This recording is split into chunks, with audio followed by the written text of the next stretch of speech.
एक बार की बात है, एक गरीब युवक ने गुरु नानक देव जी के पास जाना शुरू कर दिया और वो उनसे यहाँ बड़े ही प्यार से मन लगाकर सेवा करने लगा। गुरु नानक देव जी के पूरी डेरे की अच्छे से साफ सफाई करता और फिर उसके बाद वह अपने काम पर चला जाता। उसकी अब ये रोजाना की दिनचर्या हो चुकी थी।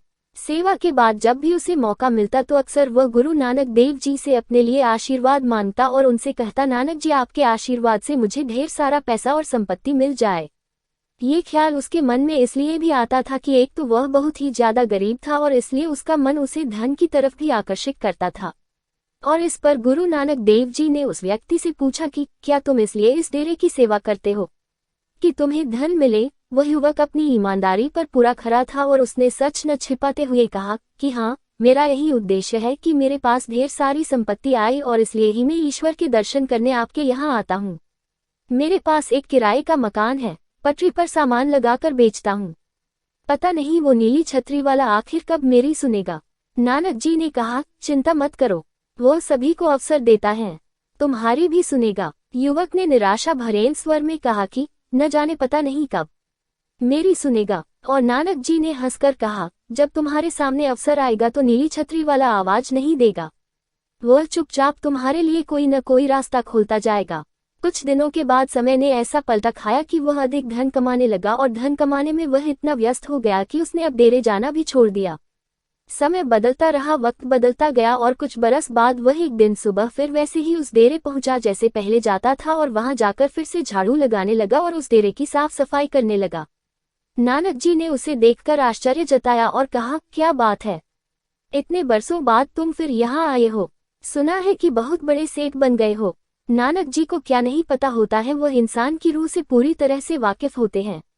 उसने बड़े दुख से कहा, हाँ, मैं फिर से यहाँ आ गया। मैंने बहुत धन कमाया, बच्चों की अच्छे घरों में शादी की, पैसे की कोई कमी नहीं, ढेर सारे रिश्ते बन गए हैं और लेकिन अब ऐसा लगता है कि माने सभी पैसे के लिए ही रिश्ता निभा रहे हैं। बहुत संपत्ति है पर दिल में चैन नहीं है, सुकून नाम की कोई जगह नहीं है मन में। ऐसा लगता था कि यहाँ रोज आपके डेरे में ही आता रहूं, लेकिन दिनचर्या ऐसी हो गई है कि यहाँ आ भी नहीं सका। और आज ये तय किया कि कुछ भी हो मैंने जाना ही है और फिर यहीं आकर मुझे चैन मिल सकता है। वह धन दौलत तो बस दिखावा है।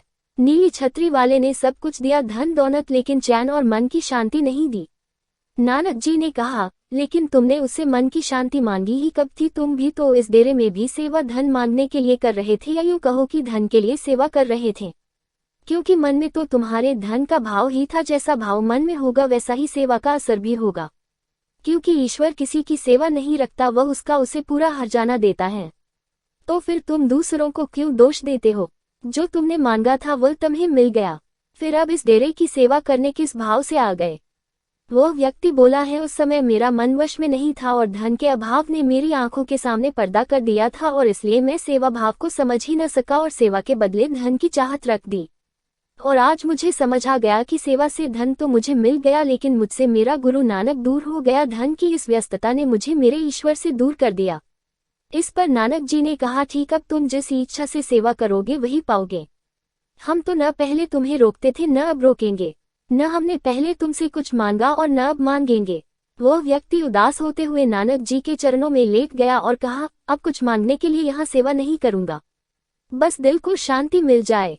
नानक जी ने फिर कहा कि पहले ये तय करो कि कुछ मांगने के लिए डेरे की सेवा नहीं करोगे या बदले में मुझे कुछ मिल जाए। ये भाव नहीं होने चाहिए, तभी ये सेवा ईश्वर तक पहुंच सकती है, वरना फिर सेवा कर्म बनकर फल लेकर वापस आ जाएगी। इसलिए पहले वाले ही रास्ते पर चलो कि सेवा के बदले कुछ नहीं मांगना है। और वो उदार भाव से नानक जी को देखने लगा और फिर बोला, मुझे कुछ नहीं चाहिए, बस मुझे अपनी सेवा करने दीजिए। और युवक नानक जी के चरणों में गिर गया, नानक जी से माफी मांगने लगा।